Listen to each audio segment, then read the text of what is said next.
Again. Gotcha, great. Okay, so everyone, welcome to this event. This is the General Strategy panel as a part of the BHVE Big Hype virtual event that Killer Queen Chicago is putting on in lieu of our 35th tournament that would have been this weekend if it were not for shelter-in-place ordinances. Really excited to be having this panel. It is a charity fundraiser in support of a lot of Black organizations. We would have been supporting the Chicago Bond Fund, but they recently announced that they have received such a large influx of donations that they're asking people to redirect their funds elsewhere. So we are currently deciding what organization will replace the Chicago Bond Fund. But the other organizations are the Chicago Alliance Against Racist and Political Repression, as well as the Brave Space Alliance and the Logan Arcade relief fund for their staff due to being closed under COVID regulations. So I am Woody Stanfield. I am a player from Chicago. I mostly play Queen, and I use he, him pronouns. And I am going to announce or ask all of my fellow panelists to introduce themselves. And we have a little bit of a different order this time, everybody. So Damish, can you go ahead and introduce yourself? Absolutely. My intro this time is not going to be as genuine because I'm just going to repeat what I said last time, even though last time it was off the cuff. My name is Damish Shah. I play Queen mostly. I originally started my Killer Queen career in New York City, and then I met my wonderful wife, Miranda, and now I live in Portland, Oregon, play Killer Queen here. And I use he, him pronouns. Awesome. Thanks. Hit it, Dre. Draquan, Chicago, he, him. Hi, how are you? Muted. Sorry, it was super no, weird. I'm so sorry. You started moving your mouth and the sound didn't come out. It's too quick. Yeah, because you do that flexing with your mouth. I like these Queen reflexes to play Killer Queen. That's what I I'm so sorry. I'm just gonna stay in the gate. Stay in your gate. Shut that up. I also mostly play Queen. And I don't have a wife. Contrary I'll be your to wife. I'm down. Let's do this, Dre. Let's get married. oh, lucky brother husbands. Yeah. Is polygamy legal in Portland now? It's legal in Utah. You can go visit. Everyone moves to Salt Lake. It might actually not. Yeah, that might be true. Gotcha. On the matter of Salt Lake, Elise, you want to introduce yourself? Yeah, of course. I'm Elise Freeman. I am a Salt Lake City player. I normally play Vanilla Warrior, and I go by she, her pronouns. Awesome. Hel? Hi, I'm Hel. My name is Heather, but Hel's my nickname. I normally play Vanilla Warrior. I'm from Columbus, and I go by she, her pronouns. Awesome. Nick? Hey, I'm Nick Davis. I live in Chicago. I normally play Vanilla Warrior, I think. And That's not what he said the first time. Well, it was an amended version. And I go by he, him pronouns. That's it. Awesome. All right. And that is everybody. So the purpose of this panel is we've called it the General Strategy panel. We've called it the Macro Game Strategy. We're really just going to be talking about like Killer Queen as a whole rather than focusing in on like specific roles. That's why we have people with that come from a various role backgrounds. You know, they've played Queen, they've played Warrior, they've ran Objective. So we can have this like all-around approach to the game and really just talk about that. So one of the things that I've been most interested in and discussing a lot recently is this idea of like control-oriented play versus objective-oriented play. And I wanted to get us talking about that because lots of teams, and I kind of feel like Damish, this is kind of your style, and I think it's very New Yorkian in general. This is very like control-oriented play where you want to like make sure that you're operating from a position of strength and you control the map. And that's how your objective like gets facilitated. Whereas a lot of teams will do like strong coordinated focuses on objective push, like making that kind of like the central focus of what they're doing and kind of like sacrificing control for that. And like the implications of control kind of being like warrior formations, you know, having your force, making sure that they don't, having gates tagged when they don't, you know, kind of controlling the board state. So I think I'm going to go to you first, Damish, just to kind of talk about this, because I think you're kind of the king of queens when it comes to this like facilitatory, like macro control strategy. Nice. Yeah. Just kind of Yeah, thanks for explaining the difference between those two, because I think as you said those words, I didn't quite process exactly what you meant. I guess it's complicated, and I think my views on this kind of strategy has shifted as I've like traveled across the country to play Killer Queen, and just like in my career as other people get good in general. Mhm. I think back in the day when we kind of like made this style like the New York style, like right around the BB1 time. Uh, I think it caught teams by surprise, right? They didn't quite realize that the lockout was that effective, and you could open really strongly into a lockout to like make the rest of the game kind of really easy for yourself. And then I think as people kind of adopted that strategy and kept getting better and better as far as like warrior and queen skill goes, it became like the highest level games are not like Hulk smashes, right? They're super even. They go back and forth constantly. Some team gets up, some team makes a mistake, some team goes down. And I think my current standpoint on this is that depending on who you're playing against, did someone want to jump in? No, it was technical. I'm sorry. No problem at all. Muted my. Depending on what team I'm playing against, I will pull out a different strategy. Like there are really strong teams where I think one of the only ways to really win, and in certain strategy matchups, I think this as well, is to push your objective super hard, super early. And that's the only way to really buy yourself enough time to like even make it to the mid game against. For example, like if I have kind of a weak ledge guard and the other team is running a really strong berry on say Dusk or Knight, I find the best strategy for me is just like commit to snail early, forget about the side gates, just go ham as queen, put as much pressure as I can in the middle. And I've found like some pretty good success with that. At the very least, it forces the enemy team on the defensive, which is kind of where you might not want to be killer queen mid game, early game. Yeah, and I think it's hard to say. I think they're both really strong still, but I think at the higher levels, you kind of have to have a good mix of both and like know when to switch between one or the other. Yeah, that's interesting. Does anyone have any immediate thoughts to that? No, yeah, I agree with you, Damish. I think it's like map dependent too. It's definitely dependent on like the formation of your own team as well. You know, like oftentimes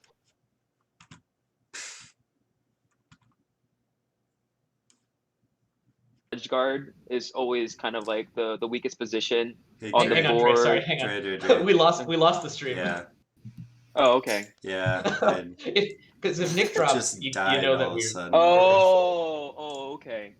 Sorry, let me just. Oh no, all these things are. Oh, where'd it go?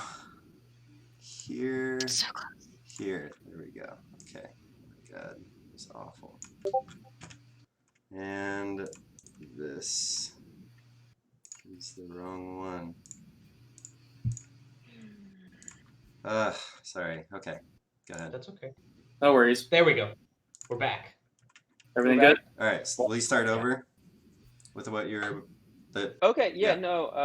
I agree with you, Damish. I think it's very dependent on like the map that you're playing and the team formations. I think like especially like night map. I think is one. I think you have to be really. For me, I think you have to be proactive on shutting down the other team's berries. But Dusk, I think if you're playing a snail or like if you want that big objective push, I think both teams, regardless if you're doing snail or berries, everybody wants to get a head start on that. Yeah, I think on Dusk, I actually kind of flip it, I would say. Like on Night, I feel like queens can exert so much more pressure.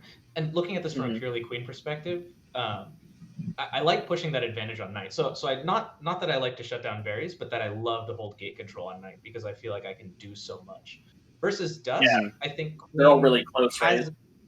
Exactly. You can form the iron triangle, as I think Richard did for me. Ooh, iron. That's a new one for me. Here in the iron. Well, the idea is the queen like holds that center position, and then no matter what the enemy queen does, especially if they get locked out early out of warriors, they just can't get back in. You just beat them to the center. You go down to the side gates. You beat them back to center. Versus Dusk, where I think that early couple berry lead is way harder to get back from because it's top berries, right? It's like way harder to get in late game. So I'm more inclined to use my queen time to stop those early berries on Dusk than I am. Yeah, I would agree with that. Yeah, that makes sense. Yeah, you know, purely from Oh, go ahead. You go. Yeah, purely from a warrior's perspective, like with like Shash, I run berries on like Night and Dusk, and looking back at like Cactus Clash, Walshy prefers to choose to stop berries, and that was like the bane of my existence during that tournament, as he would do the side gate instead of going middle, which was really strong. But we were able to counter it and still be neck and neck with berries. Where versus like Snail, say at Winter Cluster, where we chose to push Snail instead of berries against you, Dre, and we just had that early Snail push on Night. It just like put them on the back foot, and then they had to abandon their own objectives super early and then counter it. So I think they are both equally. Yeah, like you said before, I think it's just finding who you're playing against and who you're also playing with, because sometimes your team it just doesn't work. So I think chemistry is such a big thing that matters in this game more than almost anything else. Because if you're a team, you can have so many good players on a team, but if there's no chemistry between them, like they're just not gonna. It's just not gonna work.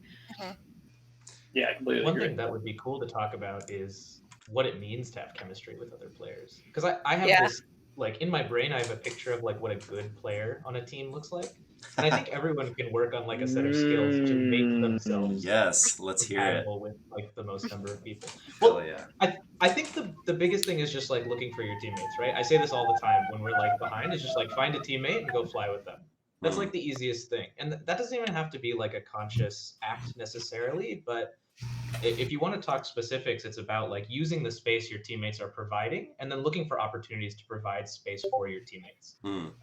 And then that's also why like coordinated teams tend to do better, is because they work through all these scenarios where like, okay, the snail is kind of close. There's a warrior above the snail. Which one of us is going to go down to get it? And which one of us is going to stay above to like secure the escape route or harass that warrior?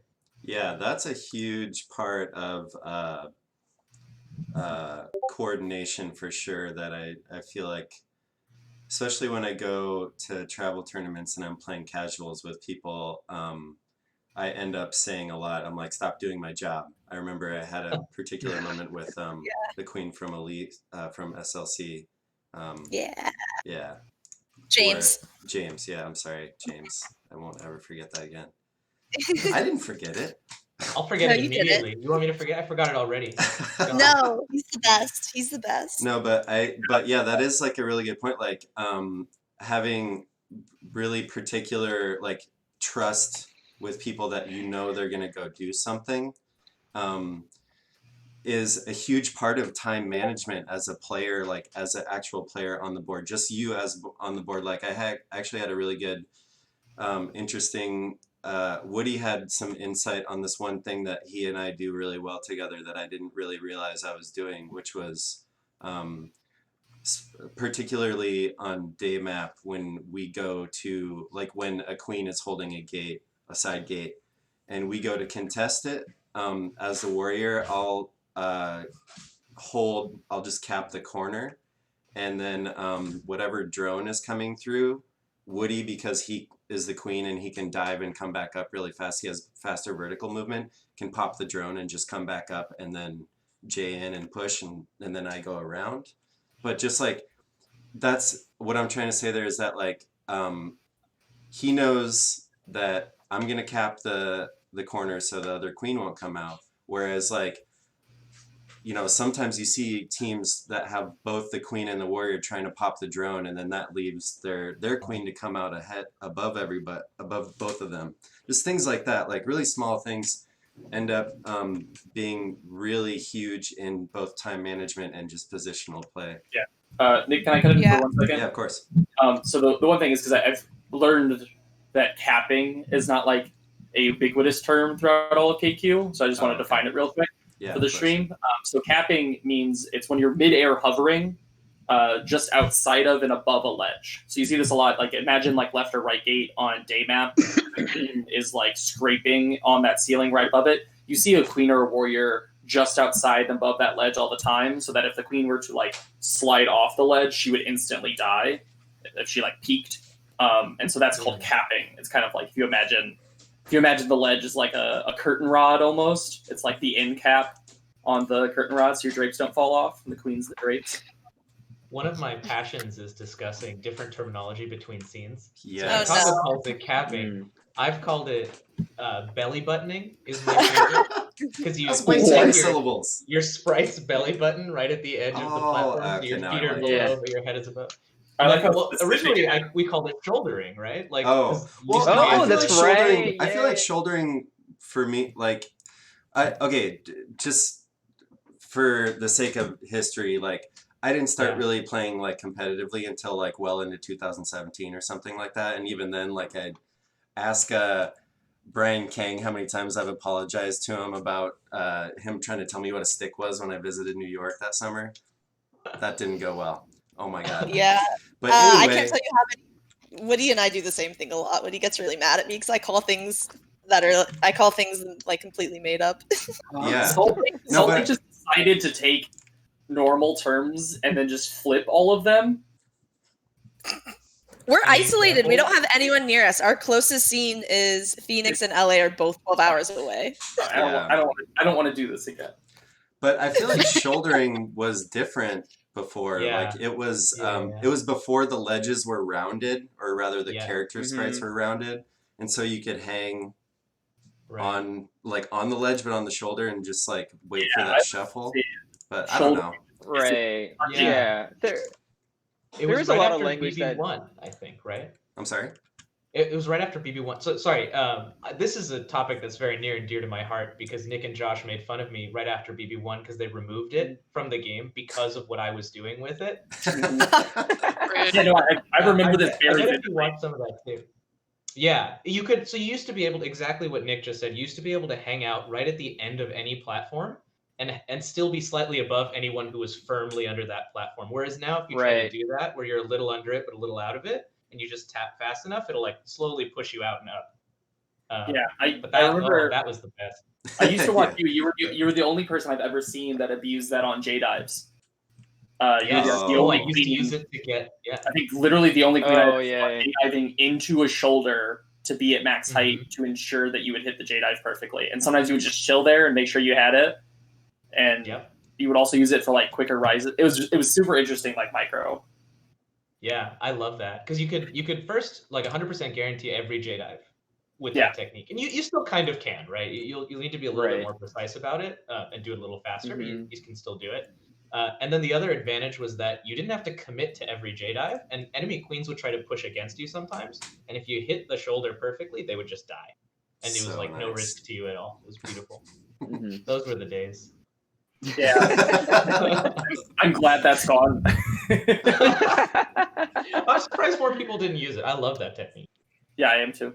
I mean, I don't know. I feel Dan Barron definitely still like I don't know. Just this last year, there's this one clip in particular where he hover transferred into a shoulder Yeah. that he knew how to like stay there for a second, but like Yeah. particularly went into the shoulder knowing that the other warrior was going to try to push against him to bump him out, but he didn't go in. He just stayed at the shoulder and they just walked into him and died. Yeah, But like You that don't takes micro a yourself to stay there. Yeah. yeah. You still get those like end ledge shuffles and caps Yeah, like that. it's Yeah. just harder now, you know. Yeah. Like, Well, the Mhm. height difference is so much less pronounced, right? It- Like you yeah. bump at so many more height disparities now than you used to be able to. Yeah, and shouldering isn't zero sum like it used to be. It used to either be on the shoulder or not, but now your sprite slowly elevates. yeah, But I've Mhm. seen Dan. I think his record was like 20 seconds or something that he like would slowly Oh, rise up really? and then push in and slowly rise up and push in and just hold his character shouldering on the ledge. And I was like, That's "You're a fun a game. machine." We should play that. I'm gonna bring that game to Portland once we can all play again. oh nice. I'm sure everyone's gonna be stoked, Damish. Everyone's gonna be like, "Yeah, this is exactly what we want to do right after quarantine." What, you don't want to His just do shoulder more with you. work to get back into shape? Oh my god, that's what Killer Queen is. It's just I was like, "No, I want to stick each other." So I did want to come back around to the like control versus objective conversation, because I think one of the interesting things that we all raised the concern of is, because I don't know if you all noticed it, every single one of you, when discussing like control as like a concrete focus not being a perfect strategy, mentioned the concern of berries. It was always like, well, you can't just always try to control the map if they're pushing berries. And I think it's because like a berry strategy, because like if you flip it on its head, I think we all kind of took the perspective of like we are running 3/1 snail and we have a ledge Right. guard against their 2/2 berries. But if you flip it on its head and you're like, okay, we're running 2/2 berries, you just can't run control. Like you're not gonna, a queen and 2 warriors is not gonna like effectively run lockout into perpetuity and also be denying objective, right? Because then you have your defensive guard is guarding their snail or guarding their snail, and then it's you and your other warrior who are just like fighting the queen and the rest of the whole map. Like you can't do it. And so a term that I've always used from Wilk to describe this, that I think he stole from the Magic community, is like tempo plays. This idea that like running berries is like a tempo strategy where it's like you cash in really quickly. Like you get these 2 berries and then you're like have another percent to goal, and that's a huge like game state improvement for you, and you lock that in, and then you can go do other stuff, and you come back and you make another tempo play. So it's weird because snail is kind of like this gradual progress, which is why control lends itself to it. But berries is like incremental progress that you just have to like secure that lock. You like, let's make this play. So it's a lot of like more micro moments than snail is, I think. Right. I would like to speak to this. Love it. That's possible. Yeah. So I have been playing on a lot of like mixed teams recently where berries has been the control option. That's something that I've been experimenting with in Chicago as well. Nick, Helen, Justin, and like more recently, Beautiful Michael have played on my teams to kind of like, kind of get the general gist. We kind of did something like that at KQ30 as well. But to echo what you're saying, Damash has a hand up. Yeah, sorry. Are you talking about playing control with your own berry objective or playing control against an enemy berry objective, or both? I'm speaking control while running berries as your own objective. Got it. With like a 2/2 or like a 3/1? Yeah, but the thing is, I think calling it a 2/2 just overgeneralizes it. I mean, you have to like I guess identify. I mean open. Yeah, like like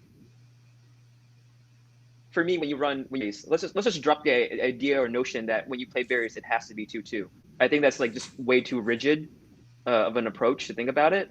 But to echo what Woody is saying, that like, yeah, you want to get your berries in first as soon as possible. You want to get your resources in, but you have to play with the idea that essentially you are going to have to break out into a 3/1, like either within the mid game. It's just impossible to win 2/2 flat.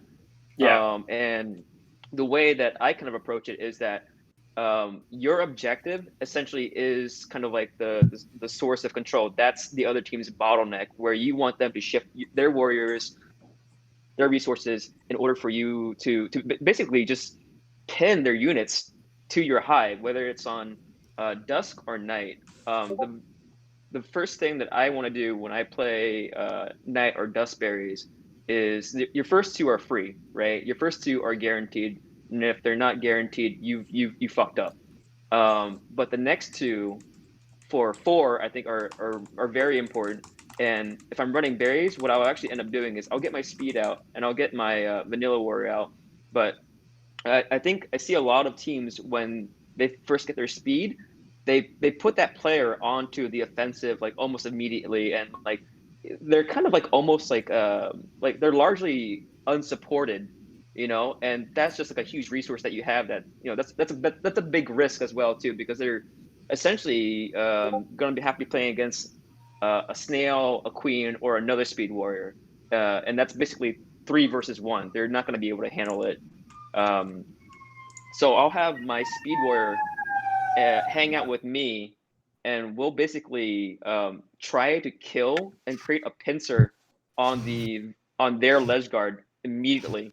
And you can time it, especially on Dust, where your vanilla spawns out, you push back from the center, you create a column on that one ledge guard coming through, and then you usher in the next 4 berries. And then I think that's where you can kind of start breaking out, and then applying as queen, applying more pressure on the board and supporting your speed warrior. But once you kill their defensive warrior, that means that they have to scramble, find another formation, and then that buys you time to collect the gates on the map. and then pins their speed warrior back to your ledge. Yeah, I'll say as a ledge guard, yeah, that's really frustrating to get killed within like the first like 30 seconds, because then your team's already like scrambling, like you said, trying to get that person back up, because then now they have to pull all their resources to where their player died. I was going to ask Hel, actually. I'm curious about your opinion on this kind of control berry strategy on night. Like, what do you do as a ledge guard when you're facing that kind of early pressure? I have like an answer that I think is correct, but Well, for me, I think it just really depends. Like for me, my life I feel is way more valuable than the first few berries to be put in. So I will just leave if I don't feel very safe, unless I feel like in a moment I know that I can more than likely control the space. But if I feel unsure and if I'm outnumbered, I'll more than likely leave. And then, you know, if it's unfortunate if they pin me anyway when I'm trying to leave, then it sucks. But more than likely, I value my life way more than like 2 berries. The only time I'll really, really throw my life away to stop the berries if it's like the last like 3 to 1 berry. Otherwise, I'll just leave and just be like, I'll just come in at a different direction and try to zone in more on how they're bringing the berries in. Because usually it's like, say you're coming against Ling Ling, she's so hard to defend against because her timing, Yeah. That's real running hard. with her too. Because like I run with her on night, and it's crazy because she has patience and she's like, you're going to be my bait. If you die, that's fine. But I'm going to be the one pressuring for you.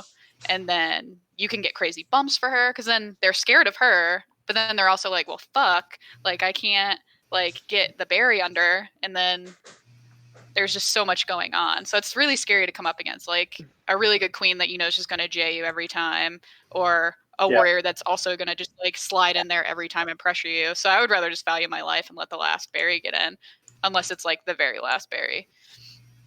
Yeah, I have this is something I struggled with a lot on night, was getting cleared by queens. And one thing when I was trying to look to get better at that, Woody actually helped me with it a lot, is if you know the queen is coming in to clear you, communicating with your queen and having them follow in behind the queen, and then you come out of the hive and then you're in a pincer situation. Yep. So Yep, I think that's super smart, and that's definitely something I want to talk about, because like it was something. You can like turn your opponent's efforts against them, because it's really hard to be a queen going to clear your own hive or to like clear out their ledge guard. It's really difficult to go do that when pursued by another queen and to hit the timing right. And then even if you hit the timing right and you get the clear, you're in your own hive, that queen's right on top of you. And there's a pretty reliable dive out pathway through speeds. But it's still a very stressful situation. And as long as you're in there, you're not getting any berries in, because the queen can just ledge from outside. And like they would have tagged that side gate on the way too. So they're going to get a quick ledge guard formed up there. So it's like, but that's kind of, I think, actually like kind of a perfect example of like a tempo play is being the queen that hits that J dive in that moment. You know, it's like you lose a ton of control, right? Like you lose your gate, you lose the control above the hive, you lose access to that space. You put yourself in a vulnerability position. But what did you get? You got 2 of your, gosh, I forgot how many berries. 12? Berries? 12. Yeah, okay, 12 berries. Yeah. So it's a 6, right? You got a 6 of your progress. So it's like if 1/6 of your progress is assured at the very beginning, then you only have to hit 5 of those J dives. Right. And if you got 3 lives, you have to not die doing that 3 times. You can die twice and still win the game that way, if that was like the only thing that happens. I have something I kind of want to digress on with that, but first I wanted to hear Damish's answer, or thought, what you thought was the answer, or whatever that you asked Hel. Hel was totally right. It's just the answer is like leave early and live early. You know what I mean? Yep. Like that's all that Right. matters. Mhm. Later on in the game, if they're at like half berries or if they have 4 left or whatever, you can start making those judgment calls and you know, weighing the risk reward of that sticking around play. But even then, like the odds that you're going to against an established team with like 1 or more enemy units coming in with a berry escort is just I think it's a fantasy. Like I don't think there's any consistent way to fight that and live. You're just fighting it out. You're just going for an outplay percentage, right? And it happens, but it's not strategy. You know, like sometimes it's like, I just got to do it. But like, Right. But you're just like, I'll outplay 3 people. Yeah, that's why a good ledge guard is hard to find. It's not necessarily skill, but it's just there are some people's personalities and nature that you just can't break. You know, some people are just natural fighters, and like Yeah. Mhm. they should be defending the snail then. Yeah. That's fair. What are you trying to say about Yeah. me? I will say I did hear Cesar say something really interesting to me at BB4 that he says when he's ledge guarding, he is a little bit more aggressive because in the off chance that if he does kill that queen, he knows the rest of the game the queen's not coming in to clear him on the ledge, especially on Night Hive. And I always thought that was kind of interesting. Yeah, that's Definitely not my style of play, but that was kind of like a light bulb for me a little bit. Yeah, I feel like that has to do with like I don't know if posturing is the right word, but like when you make a showing, like there's this whole other kind of like micro strategy that has to do with like how aggressive like a showing of aggression, like I'm gonna check your J or I'm gonna stick you here, blah blah blah, and like and I then love you playing against players like that. It's almost conditioned. It's my favorite thing. I think honestly the right word in a lot of ways is conditioning. Yeah, that's Like over the really course of a better long word. set, you can condition players. Like posturing is different, and it's definitely a thing. Like that's like you just like drip past somebody to like show them that you can do it, or you like hit 4 sticks in a row. Yeah, I mean, I think instead they're of just pretty tapping related. softly. They're definitely related, but like Yeah, hitting like there are things that you can specifically do like to train your opponents to think that you have like a certain dynamic going on, right. and then you can break from that mold. Right. Yeah, Yeah. I think that's I like. agree with. Go ahead. I agree with Woody. The difference between posturing and conditioning. I mean, you have to assess the risk when you go into clear your hive, whether you're warrior or queen or not either. And I think again too, it's what you really want out of it. What you really want is you want those berries in. And as a queen, when you're coming into clear, like I tell a lot of like newer queens this too, is that you're not there to kill the warrior. You're there to get your berries in, and you're there to get the fuck out, and then do the rest of your job to see what else is going on. And that's why communication between the drones and the queens is so important, because you want to time it like as perfect as possible to get your resources in. Lev is an example. When I play against him, like he'll do the same thing too. We'll essentially condition each other, where like he'll try to not bait, but maybe make me want to kill him. But that's not. Lev makes me want to kill him too. Yeah, I know. Yeah. Likewise, in and out of the game. But I'm not going to spend like 5 seconds trying to get this kill when it's just kind of unnecessary in the moment. Yeah. Yeah. Actually, that's like a counter strategy is to just be really frustrating about it. Like, just feel like, having someone chase you around the map for more than 5 seconds is a victory, for sure. And that actually, if you don't mind me like segueing, like brings me back to like early, like right in the beginning of this when Damish, you were talking about stuff. Actually, a couple people were talking about stuff. A lot of the like kind of overall general strategy that I was hearing, I heard a lot of things talking about like diverting teams' attention. So like drawing a team, like doing this draws their speed warrior to here, which leaves this part vulnerable. And I think that's like a big part of just like general strategy that takes a lot of time to, I don't know, like get an intuition for, and but is pretty like I think when you see a lot of higher level play, you see a lot of that happening between snail berries, doesn't matter, even gate control. But I don't know if someone has any strong thoughts on that. That'd be kind of fun. So I think Nick is bringing up a really good point, and it's something I kind of touched on but didn't really expand on in my first answer to this control versus like objective question. And I think reading the flow of the game and kind of guiding the enemy team into a position that's favorable to you. I think once you see them take a certain position, that's when you can decide if you want to play control or if you want to play objective. Like that's one of my key, I think, indicators on what I'm about to do in the next 10 seconds is if that team is really committing hard to snail defense, my answer is control first and then go fight snail. And then it's an objective game, right? While you also kind of have control, and then don't ever let them get that control back. Versus if they are, pinned to if they're just like aggressively pushing their own berries, your allocation of resources is going to be super different, right? You cannot commit your whole team to control because they're not really working on that. They don't really care. They don't get a lot of value out of having those gates right at the moment. What they do get value out of is having lots of open berry paths. Yeah, I think it's really cool to see how much the meta has shifted and like how advanced it's gotten, where like pretty much every 10-second slot in the game is like a new opportunity to make a strategic decision. You know what I mean? That's what I was saying about time management earlier too. Like every little tiny thing you do, like will have such an impact in the next 10 seconds. Like I think 10-second time slot is actually a pretty good unit to use it on. But yeah, I definitely it's been funny because we've been doing with flight school. We've been doing those office hours. It was like every other Wednesday. We were just hopping in Discord and chatting about games, and we would like watch some stuff. And I was rewatching some of it in preparation for this panel, and I watched us have a 30-minute conversation about 2 seconds of play. Yeah. We just went back and forth on this 2-second period and pointed out like 3 different players making a 1-second error that like lost the lockout, and that was what changed. And it was just like everything is like there's so many micro moments. Hey, there's a question on the stream that I liked.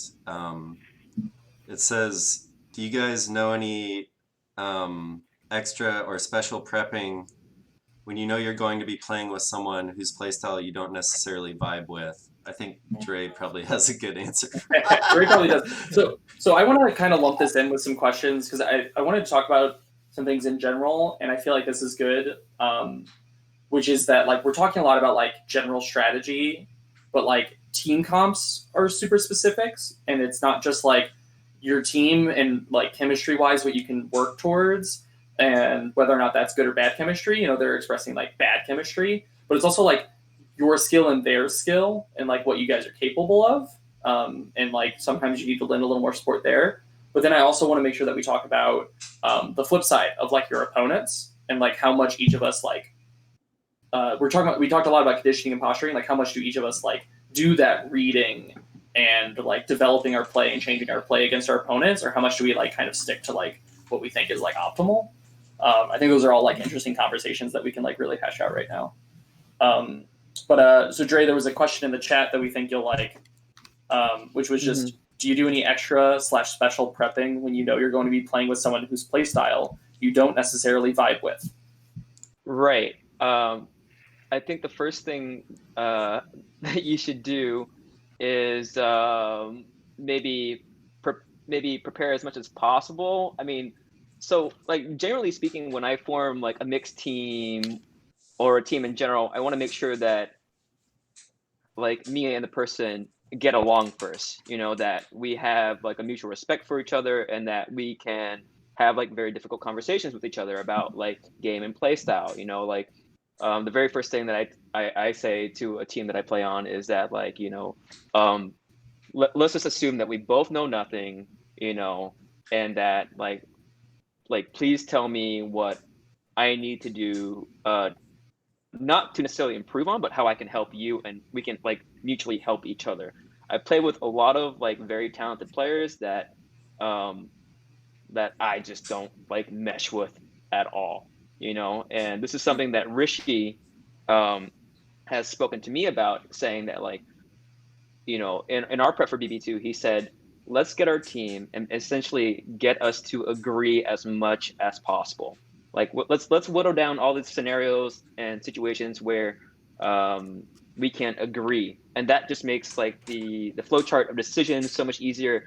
It builds up like chemistry, and it just makes it just provides better teamwork. And I think this is actually something I wanted to talk to you about earlier on too, is that the big issue I think between a mixed team and a structured like set team, you know, that you bring to like a large tournament or a nationals or whatever, is that you don't have that time to really iron out those things, you know. And I think maybe that's why a lot of like mixed teams, they actually go for strong objective pushes first, because it's kind of like what they know. There's so much more nuance to a control game. Like who clips this drone, who is going to cap this ledge, and what positionings that you need. If you are trying to find players that you want to play with, you definitely need to like know them as a person, because the disparity between a great player and a phenomenal player at this point, I don't think is that big. I think it's much more marginal now because everyone's getting so much better at the game, and we have so many resources like Flight School, all this tape, Yeah. and essentially almost this unwritten guide on how to play all these very specific roles, and I think that's why players like Justin Booth and Felix are so valued, is because that they can fit in, and that they also fulfill very to me high valued roles, like the defensive warrior, but also they are able to Yeah, the kind of utility player. you're right, to what Domish was saying too, like being able to read the tempo, read the map, and know what's going on within this 10-second time frame. Liquid Yeah. gold, baby. They're very valuable, and they fill whatever space you put them in. They're perfect. I think, Elise, Right. I've also talked to you about this same kind of thing where I know I've had questions to and from with you about you're like, I'm playing with this team and this one player doesn't really understand this one concept, and so I constantly have to fill that role while I'm also doing this other thing. So you have a lot of experience with how to touch that topic too. Yeah, I have some very strong thoughts on team building, and I know just from some short conversations with Hel a little bit earlier, she probably also does as well. But I think that team chemistry is extremely important, and when I'm team building, I like to think a lot about personalities and roles and what type of players people are.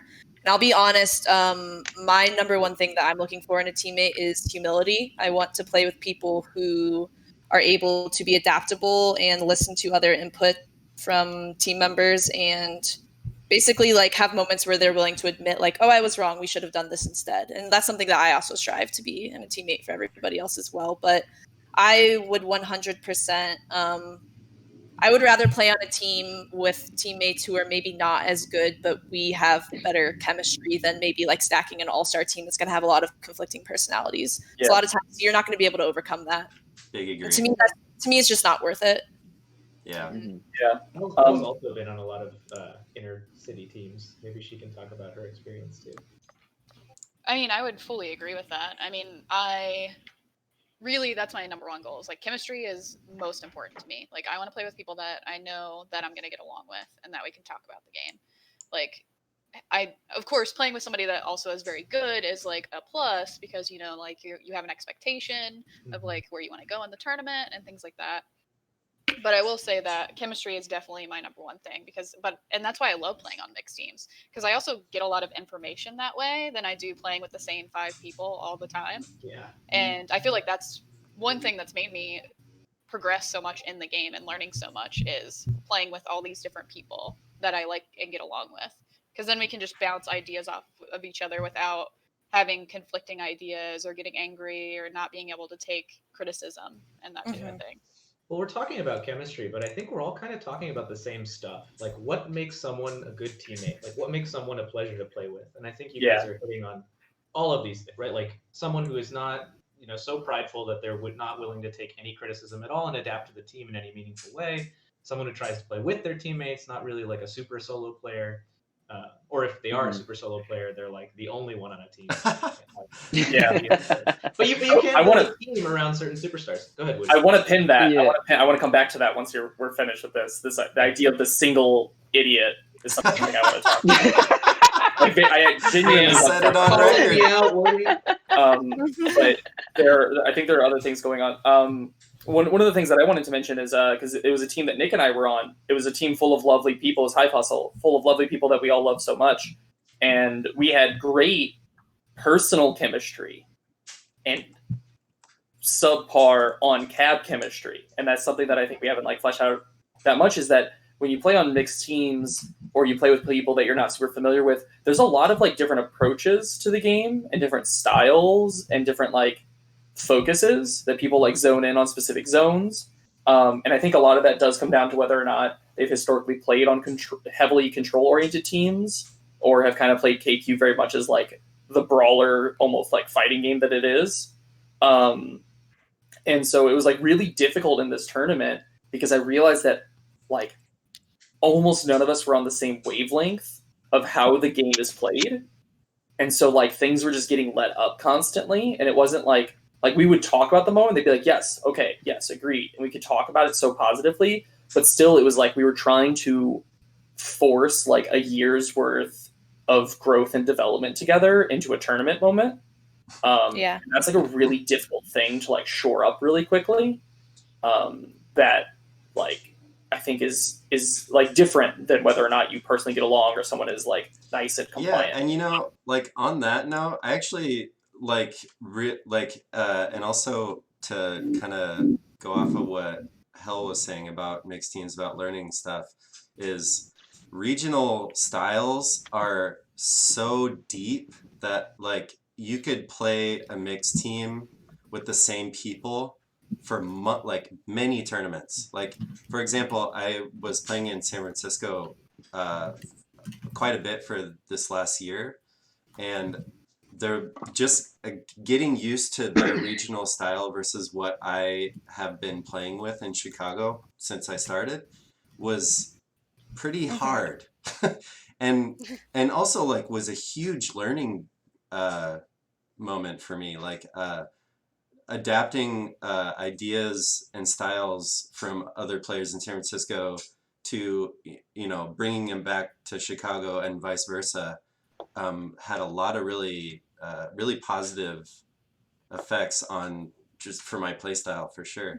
Like It'd be like the Avatar. You got to learn all the elements. yeah. Yeah. Over the country. I was gonna say, is Chicago going to adopt the SF speed carousel? Speed carousel, no. Choose Dre to talk next. Yeah, that sounds horrible.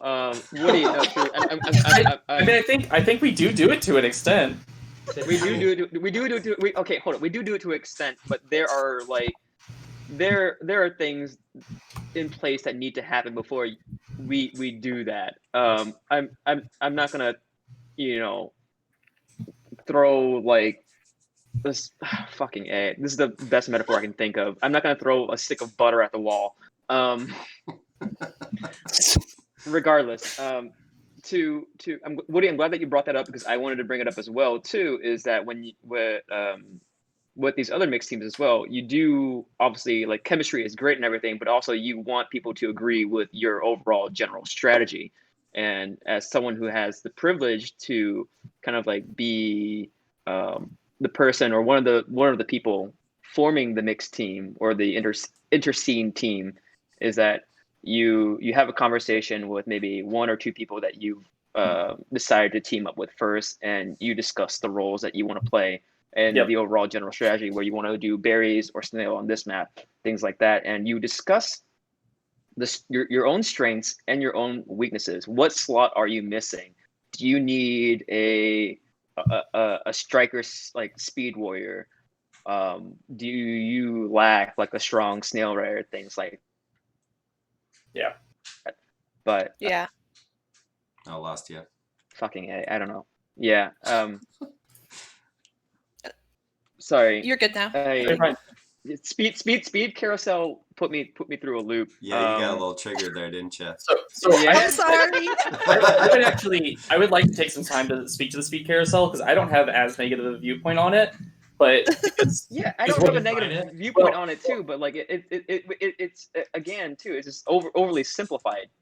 Yeah. So- yeah. yeah, that's why I would like to expand on it. So the thing about like speed carouseling, which is basically what we're saying is stacking speeds, you know, this idea that like a vanilla warrior goes down and you want to try to get the backup speed, is that this is a trade-off that you're making. You're making a conscious decision to forfeit something, you know, and that something is the amount of time that warrior or drone would have been doing anything else other than running and getting that berry, and all of the enhancements they could have done to their fellow teammates. So usually whenever we analyze this and I go, oh, I wouldn't have gotten speed there. I don't go, I wouldn't have had them get speed there because I don't want a speed warrior up. I say, oh, I would have much rather they had gotten up out of left gate and fallen down and reclaimed the snail with abs, which because they could have panzered stripes, and that would have been their last warrior, and then they could have pushed a lockout. It's all these things that you can do in that amount of time. Yeah. And so, in my opinion, whenever you decide to get a speed warrior, you are forfeiting immediate control and board support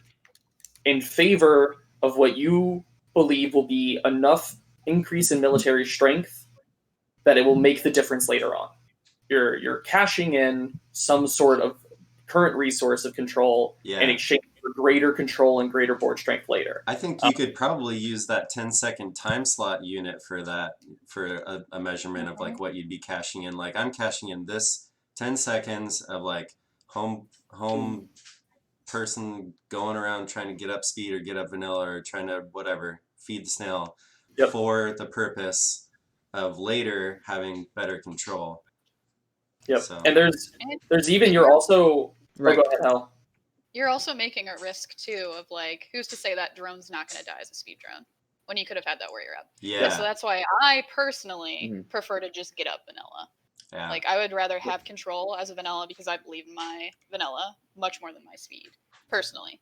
So I would prefer to have control rather than risking losing whatever I may lose in that 10 seconds, and then that drone dies as the speed drone. And now you're on the back foot and also still down a warrior. So it was all a waste in the end anyway. Trade-off. Right. You can either be ahead that the time you spent trying to get speed doesn't matter that much. Or the other way to think about it is you think your speed is going to be so good that it's worth whatever the investment is. So you can decide, right? If my speed isn't that good, maybe this investment, even if it's not that much, isn't worth it. Versus the other way. And frankly, sometimes it works really, really well. I remember getting wrecked in winners finals against Cody's team this past BB4. We had Snail on Dust Map past the speed gate, and they ended up getting 3 speeds up. And then we died on some, like Cody had some phenomenal like outplay mechanics in that space. And then I had to get my team back up against 3 speed warriors with 2 lives, and I didn't make it. And we had you could also think 90% of the way. Yeah. You could also think about it this way. If they hadn't invested that much time in getting all speeds back up, maybe your snail never would have made it. Absolutely. Completely agree. Yeah. Completely agree. That's the trade-off. I think there's also there's also an idea that I don't necessarily agree with, that having a speed warrior is always better than having a vanilla warrior. And there's definitely certain maps and certain positions where I want a vanilla warrior over a speed warrior. And Dusk Snail Escort is one of those things, hands down. I don't want a speed warrior doing that. I want a vanilla warrior. Yeah. And those are few Right, and far wholeheartedly between, agree. but yeah, they're worth mentioning. That's interesting. I see Damish making a face. Oh, mind the speed. Like, I guess to just call it out for the stream, I think what Elise is saying is that the cost of bringing up a speed warrior is greater than the advantage a speed warrior might bring to that position. I think with the open space of Dusk, a speed warrior snail push is actually not bad. I would have said Night Ledge is the place that I think. Yeah, I think that's one of the places. So at least I think you are saying that you would rather have the vanilla in the tunnel, right? Yeah, I would personally. Oh. Yeah. But yeah, but my play is based off of a lot of like micro movements and like being able to stick, and it's a little bit easier, I think, to control with a vanilla warrior in some specific conditions. Like you don't need to have speed to do some of that vertical movement in the horizontal movement in the dust tunnel. Yeah, like the shouldering in the dust tunnel, there's so like the nubbin and then the notch, like there's so many different spots that like you can lose control horizontally with speed. Yeah, like, a perfect example is when you're on the like lower ledge on the like the tunnels just outside of Midgate that have like the 3 levels of height. Because it's like the nub and then the long ledge and then the little raised part. If you're on like the long ledge, the main portion where most people spend their time, because I've had a lot. Actually, Dan and I did this a bunch one time at the arcade. Is that if you just move over to rise up to the next little one, if you're a speed warrior, you always peak a little bit if you just go right. That's you always have to what like I mean. you always have to like turn to like kind of kick it in, which means that you're facing your back, which produces some sort of vulnerability. So rising from that ledge to the slightly higher one, the notch. Is a more difficult maneuver as a speed warrior, which is a really interesting thing. And also just like, moving left towards the edge and like you just kind of want to peek, like you're just tapping the stick a little bit. Speed, like Yeah. especially if you're not used to speed, like if you're not a dedicated speed warrior, it's harder. Mhm. Like you'll drift off more often. There's a lot of tech in that area that I picked up specifically from Helen when she is a vanilla warrior to kind of like bait people out, whether you have them pinned and then you slide out and you can pick up a shuffle on them. And it's a lot harder to do as a speed warrior with that horizontal movement. Oh yeah, the bump and fake, rise up. Yeah, I call it the Helen. I don't know how else to describe it. But Damish, I want to go back to you talking about Night Ledge because I don't agree, but I want you to say why you agree with yourself first. So it's twofold, right? I think the biggest decider for me in terms of like, do I want this warrior to get speed is, I guess there's three things. So one is, do I have enough of a lead where I can spend this time, right? Because you're paying time warrior up. And then that kind of goes hand in hand with the idea that I almost never want speeds for positions where warrior uptime is the biggest deciding factor of the effectiveness of that position. And that's why I say Night Ledge, because I think the number one thing about Night Ledge is just how often you have your Night Ledge in that ledge. Yeah, okay, fine, I agree with you. And then on Dusk, I get that speed tech is a little bit trickier, but I think with enough practice, you can like kind of mitigate that risk. And the other advantage you get is you have way more maneuverability around that platform. So when I think a Dusk Snail fight against a Dusk Snail guard, I think who's on the correct side of the nubbin, the nibble. And the hardest thing about that is if you lose that fight even once, the enemy warrior, the defensive warrior or the offensive warrior, depending on which side you're on, has advantage for like 5 seconds of that snail push time because they're on the correct side of the nub. Whereas if you have speed, you can kind of go around and be in position, I think, a little faster without giving that much up. But it's all preference. There's trade-offs to all these decisions, which is one of the best things about Killer Queen is that there's not really a correct answer to either of these things, right? Yeah. It all depends on the players, the team dynamic, the 10-second unit.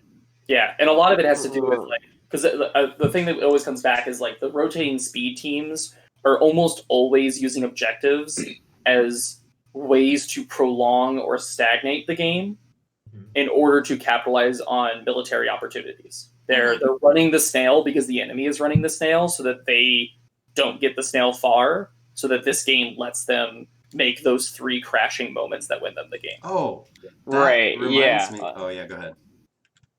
Great. Never mind. Go ahead.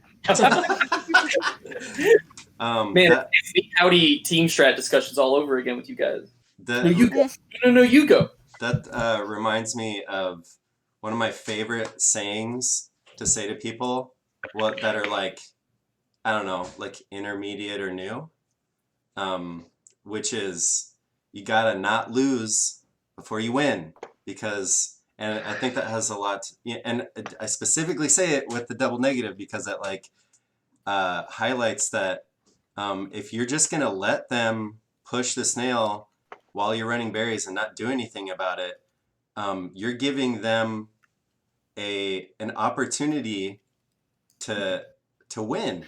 And if you don't give them an opportunity to win at all, then you probably are going to win.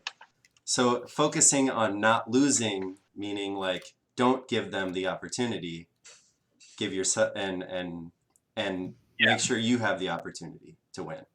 And I don't know. I don't think I said that very articulately, but I think I understood that point. I'll say there are situations where I've said the exact opposite in a game. You know, and it's very situational. So your point is super valid, and your last phrase about like making sure you're still trying to win while that's happening is important. But I've told teams before, like we have to be pushing our objective hard, otherwise we're just not losing. You know what I mean? Oh, without that hand in hand of that's good. trying. Yeah, to I win agree with that. I agree with that too. Slower, right? Yeah. Right. There's 2 approaches to that, and I think a lot of these teams who do run the speed carousel or do or have like or maybe they focus their energy on winning militaristically. And what he was saying is that like these teams that that stack speed, they essentially choose the objective that the other team is running, and that hopefully is snail, because a lot of those teams, like not by design, but I think by the players and how they're structured, is a lot of these like heavy hitter speed warrior teams, they don't like playing defensively, and they don't like protecting the ledge either. So I think you see a lot of like teams counter those teams with that. Yeah. With the early strong objectives, berry push, but they're basically banking on what I think is kind of like a KQ behavioral fact in which that they want to draw the game out as long as possible, and play for control, and then get those 3 big queen kills, because the longer the game goes, they're relying on their military strength to take advantage of the queen. And like beautiful Chuck told me this very early on my KQ career, was that the longer that that someone plays for, the more the longer that a game goes on for, the more eager your opponent is willing to make a mistake. Huh. So I like the willing going back part. to what Woody was saying, going back to what Woody was saying, is that basically, even though that one match against Cody's team, and you see this a lot, where a lot of snails are very close to the end, you kind of get this, like, you play for the moment, right? You're not playing for control. You're not playing to win on this specific objective. You're playing to get that big, like, bursting moment where you can get like a team wipe, when they're so concentrated on closing out the match, where you flip a table on them, you kill all the warriors, and then maybe by that time, more than likely, the queen has already lost a life, or is on last life, because the game has dragged on for so long. It's been such a slog militaristically. Does any of that make any sense? No, that makes a lot of sense. That was completely coherent. Why would your team not also be more inclined to make mistakes the longer the game goes? Is it because it's like a part of the strategy? I would say so. I don't know. I mean, honestly, I can speak to that. I know what he means by it. Go for it. So Chuck and I have that same conversation. He's my roommate.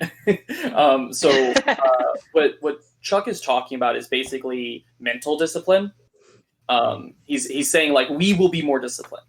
He's rallying his team, and he's like, we will not make the mistakes. We will play the long game, and they will make the mistakes. We will outlast and outbuild them. Mm-hmm. We will be unbending, and then they will bend. Yeah. And it's like an endurance thing. And I think that's something that gets talked about a lot. Like, lots of queens have expressed, like, getting gassed towards the end of a tournament. Like, did you just run out of steam? Were you just tired? Are lots of things that I think get discussed. I think it's been a while since I've heard that too much. But definitely I used to hear it like a year or 2 years ago. I heard about it a lot, especially back when tap rates were more difficult. People just talk about, like, the physical and mental exhaustion of a long day at a tournament. You just start making mistakes later on. And it's kind of just like, I won't be the one that makes mistakes. Yeah. Oh, I do have one anecdote, actually, that I would love to share. Yeah. I think it follows that that line or whatever. But it was KQ15, the match that won it for Day, was that I had gone on to basically, and Chuck had already told me this before, but I foolishly went on Last Life immediately as soon as Day map started, and Dan Barron just turned and spoke very softly to me. He said, "Play forever." And that's kind of been ingrained in, like, how I play Killer Queen now. You just have to basically outlast your opponent in a way. Sometimes, the game's not quite over yet, and that we've seen it countless times where there've been numerous comebacks and big moments to turn the game around.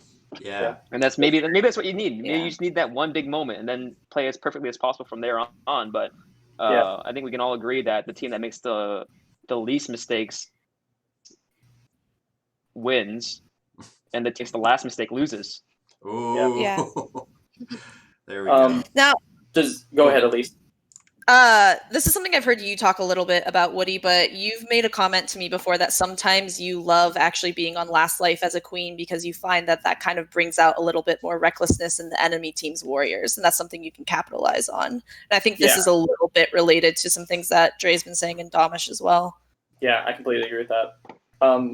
Does anyone have anything else they want to say on this topic? Because I want to take us in a new direction that's kind of related, that I think is going to be pretty interesting. But does anyone want to say anything else before we move on? No. Cool. So I want to talk about power consolidation within a team and against an opponent. So power consolidation is what I've been using to describe this, but it's basically the idea that like typically like you'll compare two teams and you'll go, oh, those teams are evenly matched, like they have comparable like militaristic strengths.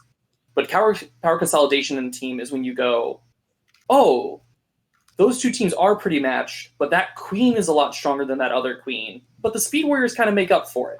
You know, it's like when comparing all the militaristic might of the opponents, it's like one team, you know, can be a very, very strong team, but it's like very focused in its queen and its speed warrior.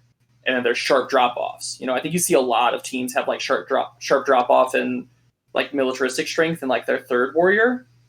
And the reason why I want to bring this up is I want to talk about play styles when you have teams that have different power consolidations. Because like, we were talking a lot about chemistry and like how you have to work with your team, but like how do you account for having like a sharp drop off in militaristic strength in like your snail guard or your ledge guard, and versus like when you feel like you have a full star-studded cast. Does anyone feel like they can particularly speak to that question?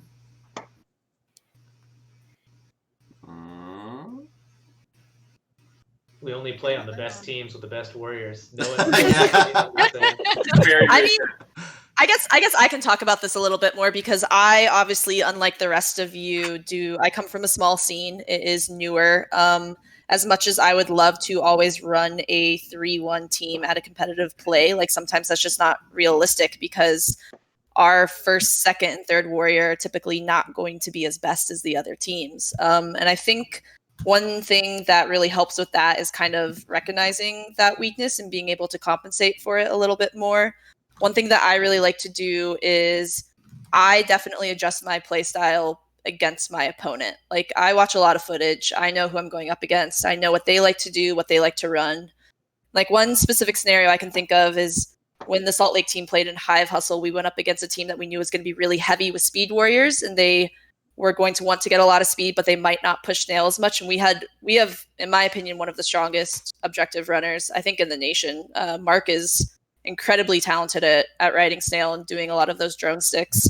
So we were like, let's just keep the speed gates down and try to waste some time and just let Mark push the snail and do his thing. And that helps compensate for a lot of things, I think. But I think it's just like knowing your weaknesses and being able to address them and kind of match it against the other teams is really, really helpful. You have to be introspective about that. Yeah, I agree. I guess I'll speak to my own question some. I think one of the best examples of this is Camp. I think pretty much any queen that played in Camp KQ last year can kind of like relate to the dynamic. So Camp KQ, for anyone not informed, was an invitational draft tournament. So queens were selected by the people running the tournament, and then those queens drafted from the available pool of players. And it was huge. It was a lot of players. Massive. I mean, what was it, like 24 teams, or was it more than 28? 28 teams? Jeez. Is that right? That sounds right. That does sound right. So it was a massive tournament, 28 teams, draft tournament. And the really weird thing is, so teams were roughly equal in skill level. Of course, you can never make it perfect, but they were roughly equal in skill level. And what was so strange is what you saw is a lot of queens playing way more aggressively, especially like some of the like better queens in the pool were playing a lot more aggressively because they were kind of recognizing that like there was this sharp drop off in like their third warrior, or even like as early as their second warrior in many examples, or like sometimes none of them had like if you were like a last pick in the draft, you just like didn't get one of those top tier players, so you were playing with like your first warrior was what was like somebody else's second pick, essentially, you know, if you went literal last. So like it made everyone like really play super interestingly. And I think you saw like a lot more aggression, as basically what they were acknowledging in themselves is that our military strength is consolidated in the queen role. That I am the strongest character on this field, both mechanically through being the queen and functionally through like my skill as a player. And I think we saw like a lot of really interesting like changes in the perception. Whereas like if you compare that to like BB4, you look at like honestly any Bumble Bash, you look at BB4, BB3, BB2. I've never watched BB1, but I'm sure it was probably pretty comparable. Is you're dealing with these like extremely star-studded warrior squads, and the queens just end up doing way less. You know, as you enhance the warrior quality of the teams, or if the warrior quality of your team is just like well beyond the warrior quality of your opposing team, you see the queens do way less. I think you can even notice that like in groups when a queen's like, oh, I don't need to do as much to win this game, they do a lot less. That makes sense, right? It's risk versus reward, and anytime a queen or any player really does anything, but more so for the queen because they're directly tied with a lose condition. Like if I'm already overwhelming my opponent, what is the point of me overwhelming them a little bit more for way more risk? Absolutely.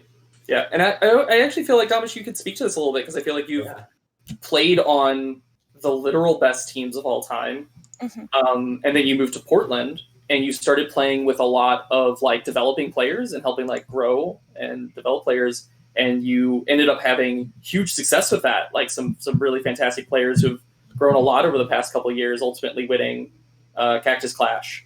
Yeah, one of two queens that's won a tournament this year. You know. Hey, look at that! I'm 50% of the winners. Wow. I have only a couple things to say, and I think in general, players are willing to learn. You know what I mean? And I think the lower they are in their own perceived skill, and the newer they are, the more hungry they tend to be. And those are kind of the players that I look for in general. I think in Killer Queen, and to talk about power consolidation a little bit, you can do a lot with two people, right? The idea of the column as like the core unit of a military strategy in a game stems from this idea that two people can kill someone over time no matter what. And so I think making sure that if you identify, hey, there's like two great players on this team, making sure that they're flying together and actively working towards the same goals, I think will exponentially increase your team's power. The other thing I'll say is there are skills that newer warriors can work on very, very quickly to become like helpers on their team without necessarily needing to be like masters of the stick or masters of the J-dive or like perfect brawlers. Like just belly buttoning, right? Just capping the edges. I think is a relatively easy skill to learn. I think anyone could pick it up with like a few hours of practice, and that will make your snail defense so much stronger. You're still relying on your teammates showing up to hit that J or to hit that other side of that column. But I think you can do so much, and I mean, I won't even take credit for like the teams that I've played on in Portland because most of the work that was done was by those up and coming players who just hungry for win, hungry to get better. And they just like put in that work and they look for places where they could get quick wins. Like, what is the highest value thing I can learn?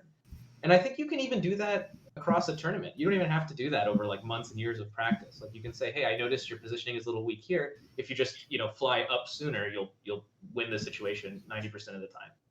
Yeah. Can we actually go around and just say like what we think is like the number one thing we think developing players or players that feel like they've stagnated could attempt to pick up that would heavily increase their level of play, like a concept that we think that like a lot of players in the mid-tier are missing.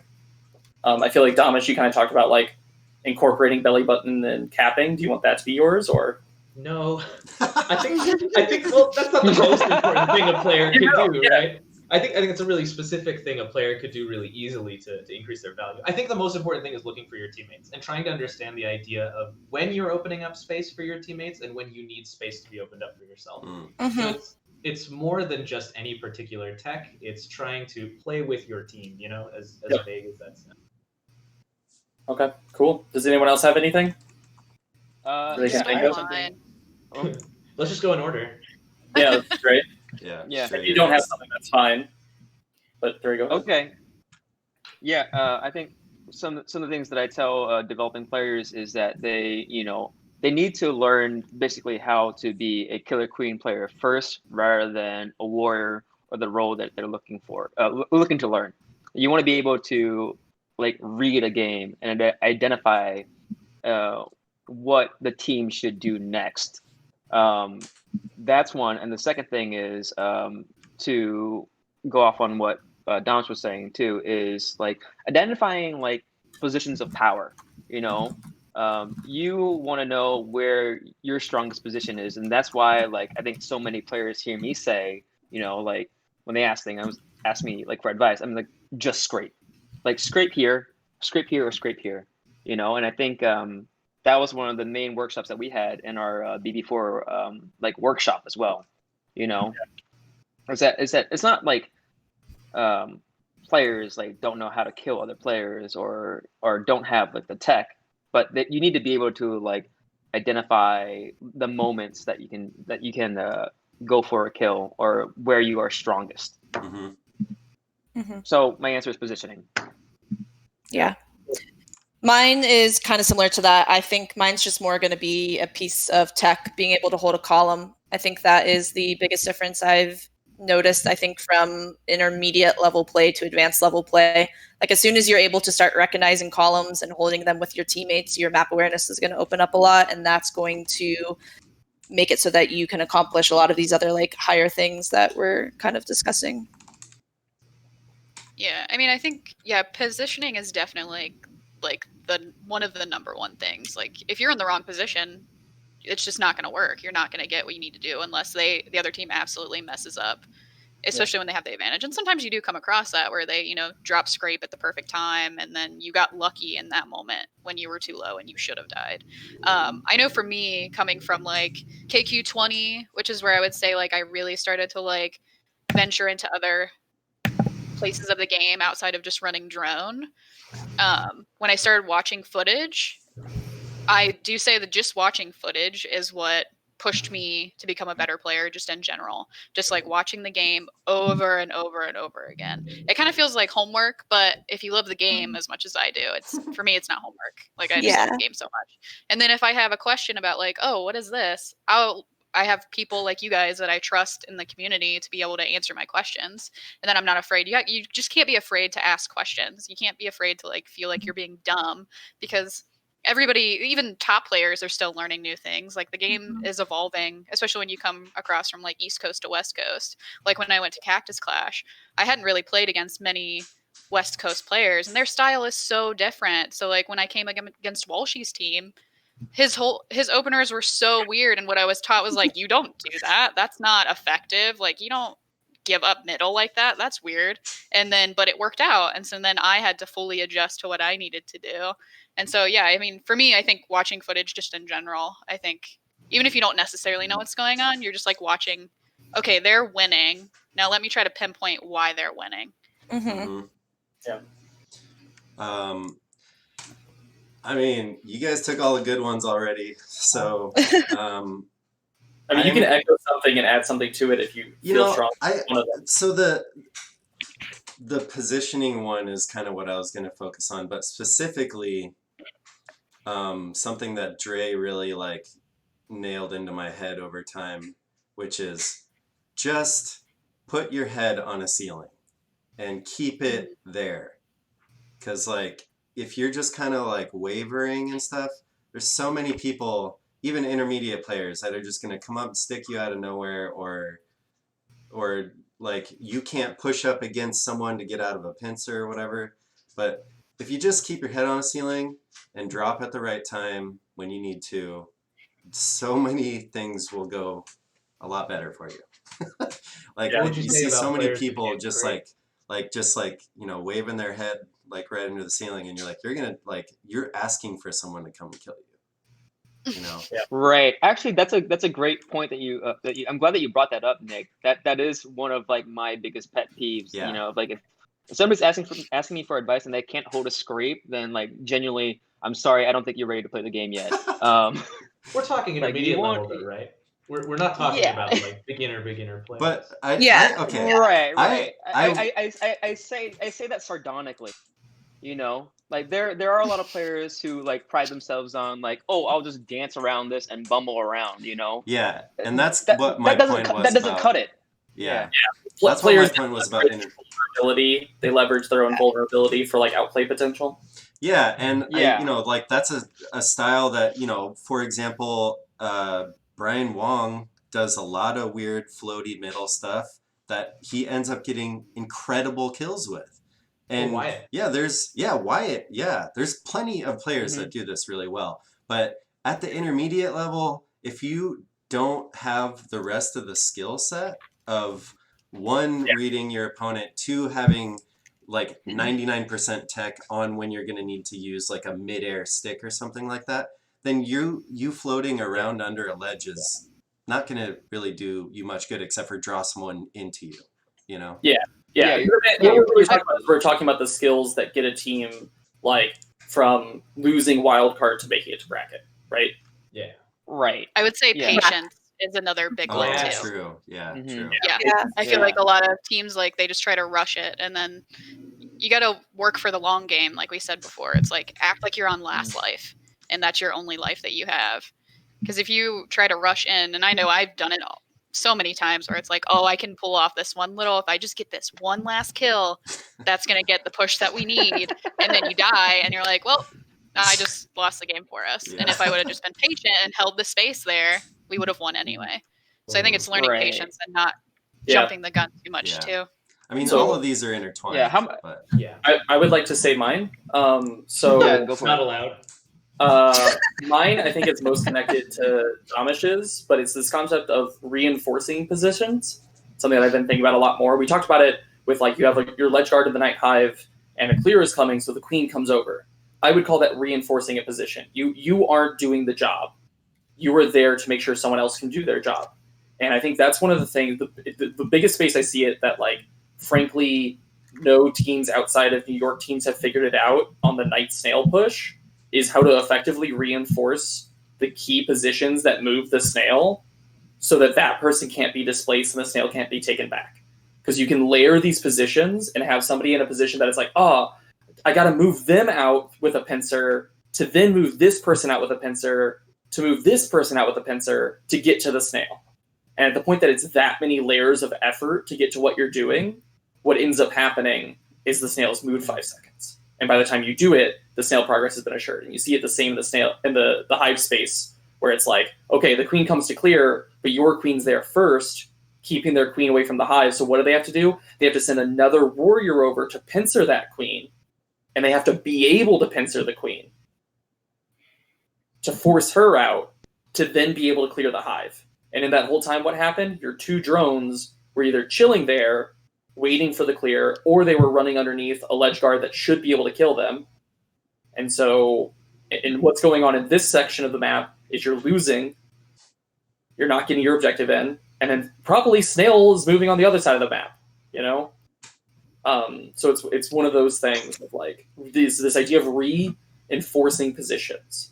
And a lot of times it's as simple as, if I were in that position right now, where would I want to go to next? Once the snail moves a little further, especially on like dusk, and it's like, oh, well then if you reinforce, just take the next spot. Just take the forward position, and it works out really well. And you can open up space for your teammate to go move to that next spot. In New York, they called this the strategy of breaking this kind of layers of defense is peeling the onion. And likewise, if you're the defensive team, that's right. You want a really tall onion, right? You want a lot of layers in your defense. You want to really make them cry while they're going. Yeah, you want a Shrek of an onion. That's good. Yeah, I mean, honestly, frankly, Damage, it's only something I've learned from watching, like, New York teams. Often, like, teams that I think are just running what you guys did with teamwork. Yeah, frankly. I mean, strategy-wise, I think Wyatt is the biggest proponent of that defense in depth strategy for just about everything. Yeah, and that's all it is, right? You just collapse on top of the next layer of defense, and you can bolster with that same, onion. Yeah, but it's like if that person gets out, right, instead of like dying, if they, especially night map, you have to take out the first layer. Well, the first layer just gets to fall through the wrap and become the first layer again, Exactly. And so it's this very like falling game. I think that's one of the things you see. New York Snail Push always has a lot of like falling through the wrap to reposition on new spaces. Yeah, Wyatt never flies up. But to touch on Nick's point, like again, all of these are so interconnected. Yes, absolutely. Nick was making this point earlier, where if you're bouncing around and you don't have the tech to back up that vulnerability. The other thing that you can do to make yourself really effective is be aware of what you can give up to get away. Does that make sense? When you're bouncing around as a warrior and someone comes, don't just check them knowing you're bouncing. Give them the space, right? Sacrifice the space to save your life. Yeah. And if I could use this as a plug for one of my own philosophies in Killer Queen, and this applies mostly to Queen, but I think it applies to everyone as well. There are these layers of resources in the game, outside of time, of course, being the biggest one, time and objective. But as an individual player, the Queen has what I think of as 3 resources. They have their lives, which is the top resource, the most valuable one. I would give up all the other resources to save this top one. They have vertical space, which is the next most valuable resource, right? And then they have horizontal space. So the idea being, like, if I can maintain my position above someone, but I'm vulnerable, I can always give up horizontal space. That's like the cheapest thing, right? I can move left and right and just give up space until I'm stable and ready, and then come back in. And then the next thing is, okay, if I, can't do that and they're like right there, then I can give up my vertical space to dive down and get something done. But that makes me really vulnerable. It's really risky to do that. Mhm. And then finally, you protect your lives at all costs. But if you've given up all your other options, you die. Yeah, I agree with that. That's a good point. Yeah. Does anyone else have anything they want to say on this subject? Yeah, I mean, I guess kind of like going off what Nick was saying too, and Damish, was that I think offensively you want to like being within a position of power, you also want to limit the space that your opponent is allowed to make. You want to limit their decisions, and horizontally, like, you want to cap your ledges. You want to make sure that, like, I've heard players say, like, oh, they're gonna J dive me here anyways. Like, so what? But you need to make sure that your opponent then has to perform a perfect J dive then, technically. And then that allows you space to, basically essentially move out of the way if they are going to hit it. Nothing for free. You don't want to give away anything or make anything easy for them. And that also falls in line. That falls in line with, like, ensuring that you do have a ceiling above your head for kind of like the more early to intermediate players, because like a lot of like strong players look for that. Queens look for that. We want that open air, because that, that's a free dive and that's a free kill, like almost 90% of the time. Like, we know those lanes, those channels, especially on day map, that one lane right between the hive and like the side gates, we're all waiting for a warrior to traverse. And I think that's a great advice to tell, like, newer queens too, is that I think most importantly, newer queens, is that you don't want to be bouncing around or being playful with your movement. You want it to be direct and concise, and you want to essentially announce yourself, like, I am here, I'm holding the space. Like, I have this vertical, I have this height, and I have the horizontal. You have to put fear into them. Well, I think you're exactly right. It's using them as resources, essentially, right? Pushing them out of positions you don't want them in, and then pushing them away. Pushing them away from positions you want. Yep. Yeah, and just to intertwine a little further, what Hell's one of Hell's main points about patience is such, like, the linchpin of all these things that we're talking about. Like what you just said, Damish, about like being like, I can give up this horizontal and I don't care because it's the lowest priority to me. That's almost exactly what I was thinking about in relation to patience, because it's like, if I'm alive on the board, even if I'm just like in a weird part of the map, it's still going to be pissing someone off. It's still going to be like a thought for them, and so that's another thing. Is like, you don't have to make a play, just try to, I know everyone fucking says it, just stay alive. Yeah. But it's even more than just staying alive. Yeah. And Dre touched on this before. And I hammer this into every team that I play on, is make yourself expensive, because Hell's point is so good. So many players do not have the patience to clear out a solid, like a pincer strategy, or wait for a good opportunity. So if you just like give up your vertical space little by little and make it as expensive as possible at each step, right? So if you're in a pincer, for example, and you're getting trapped, the obvious step is dive, get under a warrior, and fall to the next platform. And then force them to continue that pincer, and force them to continue it, and force them to continue it, until it's taken so much time for these 2 warriors to kill you that your team has won somewhere else on the map and your Right. death isn't in vain. Versus if you just get pincered or J-dived and killed right away, those two warriors have gotten a lot of value out of their time. Yeah. Yeah. Yeah, I agree with that for sure. Cool. So I do want to start moving us towards ending this, but we have a few questions that have been submitted through the Google form that I wanted to ask. One of them I'm going to tweak a little bit, but it's: do you think queen skill is the most valuable asset to tournament success? Hmm. No, You could, I don't I mean, think so. the obvious answer is superstar queens lose a lot of tournaments. Like it's just, Yeah. it That's just true. happens, right? There's so much more to team You building. can't carry a game just as a queen. Like Not anymore. Especially Yeah. that's what I was about to say, not anymore. But the question isn't, is queening the only Right. thing that matters? You know, is it the most important, right? Which is to compare it to like having the most important speed warrior or having the most important complement or like the most well thought out strategy, right? You know? Well, I think we could stack. Like I would, you could make it easy, right? And say like, Yeah. I would rather have 4 great warriors than 1 great queen. Yeah. And then I think the question is, where does that like number of great warriors and great strategies start being detrimented by your queen? I've always said I think there's a level of queen play that people hit, and I would say they hit it reasonably fast within the first few months if they're working really hard at it, where you can just hang. Like surrounded by a great cast of teammates, you can hang at almost any level. You can survive. You know, you're not gonna like push a game in any direction necessarily, but you can hang enough to like win a tournament, win a game. So I don't know. I've never thought that queens are, you know, the most important thing. So I'm going to tweak this question because, so like the queen is the strongest character on the map, I would say, unless maybe we think that, I think they're stronger than a speed warrior. I think they are. I Do we don't know agree if on I that? agree. I don't know if I agree with that. I think Really? the biggest strength that speed warriors get is the ability to retake columns. Right, their horizontal space is their horizontal speed is fast enough to retake a mistake that was made by missing a column. I would say that that's more Do valuable. you think a speed warrior is stronger than the queen? I think the best speed warrior is better than the best queen in terms of impact to a game. That's really hard, because I mean, like at the very least, you have like the time and like effort it takes for you. Like first life speed warrior versus like first life queen are like two completely different things. Yeah, I think like the answer to the general question itself is like obviously no, but I think you have to know like there are like a million questions that are popping in my head when I hear that question too, because Yeah.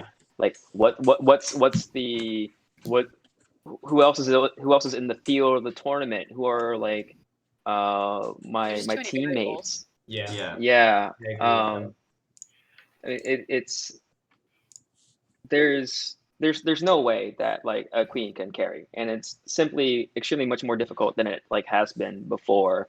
Like you just can't like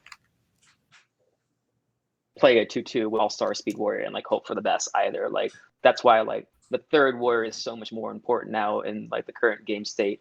And like I've been undone by like a drone that wasn't on the level of my other mates as well too. You know, like all these decisions really boil down to like, I mean, you're only as strong as your weakest player at that point, like right now. Yeah. I'm inclined Yeah, I think to it agree with really- that. Yeah, I think it really fluctuates depending on like what level of play we're talking about. You know, like I think the only state where like the queen is like by far the most important role is like very, very new stuff. It's like very like where like Just being alive. if your queen can't play, like a warrior can just kill them over and over again. And the most important thing is that you need a queen that can play. You know, and I'm not even talking about like tournaments at that point. You know, that's like the Friday night at the arcade Yeah. watching. I was play. just gonna say Oh that. yeah. That's But it's so like that point of play is like that's when people step off the cab when they just started playing, you know. Yeah. So I think as skill level increases, the queen becomes ever less critical. The highest levels of play, the queen becomes the least important. Especially, I think, so this is actually something I'm not surprised by this feeling, Damish, because I've always, you have this very, very specific, like, facilitatory, like, play style, you know? It's a lot of, like, how New York Queens play is very much, like, I'm going to enhance everything that everyone else is doing. And as a Yeah. result, like, of course, it's like, well, I'm just in the right position, you know, and I'm not doing anything super interesting. I'm here and they're doing all the work. Whereas I think like a lot of players around the country play like very much hero ball with their queen slot, and probably feel very much like it's much higher how impactful the queen is. I think it's also not as easy to do that anymore. I think queens have to do more work now Yes. too than they Yeah. used to. Just I to hang, you know. But at the same time, I think it's in line with what everyone else is doing. Yeah, I think we should ask this question. I should have Daphne ask this question again with the queen panel at the 3 p.m. So I'm interested in the different opinions, and I'm really interested in Cody's opinion. Yes. Because Cody, I think Cody and Walshy creates. Yeah, Walshy too. I think they both create chaos. You know, they create chaos to capitalize on opportunities. That leveraging vulnerability that we talked about earlier, like that, they definitely both do that. I mean, that's that wipe that he got on me in Winners Finals that I talked about earlier. That's what Cody did. Is he like dove down and tagged a gate he already had tagged, and then like stuck 2 of my warriors. Yeah. And so like that's, I think it'd be a really interesting thing to talk about there, especially with like more players that I think have had to leverage that slot a lot more. Like I've always felt like the past like year, as I've played on like more star-studded squads, the more I'm like, yes, I should do less and facilitate more. And then I like go back to like a 7-at-7, which is like a single elimination draft tournament that we used to run, like super quick and crazy. We'd always have a bunch of noobs, and I'm like, I have to do everything. I have to do everything. Yeah. Well, that's what I get frustrated sometimes playing with queens that won't trust me to be able to fill my role on the team. And it's like, if we're playing together, we have to trust each other to be able to do what, like, you have to be able to trust me to ledge. Like, I don't need you to pop those drones necessarily. Like, I believe that I can get them if I'm not being pressured. Like, you are more important somewhere else. Yeah. So I think trust is a big thing that you have to have with your team. And I think some queens just don't have that. They just don't trust their other players. I say trust to a detriment. Like trust so hard that you die if they fuck up, and then still die and still be happy about your decision, because it is better than the alternative. All right. I think we can answer these. They're like a rapid succession of questions submitted by one person, but they're all related to the same concept, which is just how much time did you spend at the arcade before Shelter in Place? How has not being at the arcade impacted your play? And what are you doing to mitigate any skill loss while you're sitting at home not playing the game? So we'll go to anyone but Damish, who gets to play every day. Yeah, where are those cabs in the background like you said they were going to be, huh? They're downstairs. I can walk us to them if people want. Live demonstration. Let's go. Yeah, but does anyone have any interest in answering this? Like how much you played? I'll start. Yeah, so my scene has the option of having a private cab before Shelter in Place happened. And I will say we did not utilize it as much as I would have personally liked. And when I'm playing Killer Queen, unless I'm trying to perfect certain tech, like I want to play 10 people. Like I don't get as much personally unless I'm trying to work on something in particular, playing like 2v2 or 3v3 or 1v1. And my scene's grown quite a bit, but we have more casual players overall that still travel and want to play, but we have a small knit group that actually like want to get really in depth and maybe watch too much footage like I do. So for me, that's how I compensate for not playing at all. And even when Shelter in Place wasn't happening, is I just watch a crap ton of footage all the time. And also it's like a cute little thing too, because I watch League nights and I get to see all my friends whenever, they're playing and stuff. So, I mean, I am not one of the people that latched on to KQB after at all, really. I've tried it a few times. It's just like I can't separate it from Killer Queen A at all. Like I just can't. Like there's just it's really pretty. I love the way it looks, but I just don't like the mechanics at all. And I can't separate the two. I think maybe if I would have played KQB before KQA, maybe I could have, but so like Elise plays a lot of KQB. So for me, I'm not getting any play at all. And there's no footage. I mean, there's footage still like to watch, but I don't have like weekly news stuff of like Portland practicing at Damish's house, every weekend, or, Chai's, your guys' weeklies and stuff like that. And wait, before you forget, how I like the first part of the question, which was how much time did you spend playing?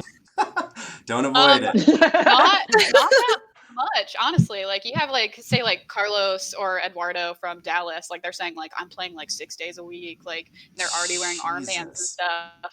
Like I go out every Wednesday to play during league, and then maybe once a month on a weekend trying to get people to come out. So I don't Yeah. play that often. So that's why I latch on to footage so much, is because that's how I get to play. You can compensate that way. Yeah. Mhm. Cool. Yeah. Yeah, Elise, Helmet, you've been talking about Killer Queen Black. Do you Yeah. think that helps at all? Would you like to speak to? Yeah, it does. I think it does 100%. I mean, I will, as soon as this wraps up, I will bail because D and I have to go win a tournament in a little bit. So I mean, I really like KQB. I actually started playing it partially because D was like really wanted me to get into it, and then my arcade queen James he was pretty into it as well, and I was like, oh, this is just another avenue for James and I to work on our communication and our teamwork. It's going to be a different game. It's not the same as arcade, but like this is something that we can use to build that trust. Like a lot of the same things still apply. Like James and I could work on columns, or we could work on lockout. So that's honestly why I got into the game. But I think it carries over a lot. I mean, you'll see a lot of arcade players start to play Black and they'll go Mace a lot because it's very, very, very similar mechanics to how you play Warrior in arcade. And I think even just like staying in the groove of playing a game and having this like communication skills you're working on, having these like analytical strategy discussions is going to keep me mentally sharp for when I am able to play arcade in the future. And communication, right? Mm-hmm. Yeah. Like I mean, communication in call-outs Black and it's honestly harder than arcade because KQB is so much more faster paced than arcade. And so that's something that we even, as of like yesterday, Dee and I were talking about how can we make communication as concise as possible, because there's so much more going on with being able to dash horizontally with the queens and with the warriors that like it's so much faster. You really can't have like any cluttered communication at all. Oof. That's a really good way to put it. Cluttered. Yeah. Too many syllables. Belly button. Too Belly many button. syllables. Belly Yeah. button would not fly. But Would I not think you should fly. never have to say it. You should never have. It's just assumed that they will be belly buttoning. Yeah. I'll go ahead and go next. I've thought about this a lot prior to this having even been submitted. For the past year, I've averaged 3 days a week playing Killer Queen. And for the year before that, I averaged 5 days a week playing Killer Queen. When I first started to take Killer Queen seriously, my peak was 13 out of 14 days at the arcade, most of which were like individual tech practice. So that would have been the summer of 2017 when I moved back to Chicago, and I was like, hey, I want to be the very best. I just grinded out with 1 or 2 other people nonstop. That being said, I watch Killer Queen traditionally at like a few times a week. I used to do it on my commute, so I would watch Killer Queen basically every single day. So that's still been a huge part of it, is I just like constantly watch tape and constantly think about it.